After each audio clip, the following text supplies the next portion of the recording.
Hi everyone, welcome back to my another video. Today I'm going to show in this video how to make all my Facebook photos private. So before going to start the video, if you're not subscribed my channel, please subscribe. So let's start the video. Guys, if you want to make all your Facebook photos private, then I will show you a simple method how to do this. First of all, you have to open your Facebook app.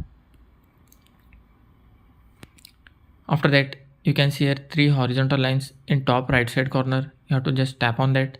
After that, in top you will find this gear icon. You need to tap on that. After that, you need to scroll down. Here you can see profile and tagging. You just need to tap on that. In top you can see viewing and sharing.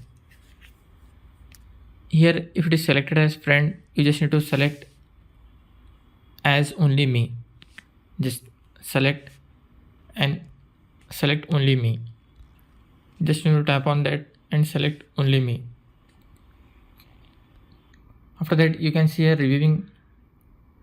You just need to enable this option. After doing this, then close this, and now all your Facebook photos has been private. Only you can see your photos. That's it guys. So in this way you can hide all your Facebook photos. Thanks for watching. Hope if you like this video, please like, share and don't forget to subscribe.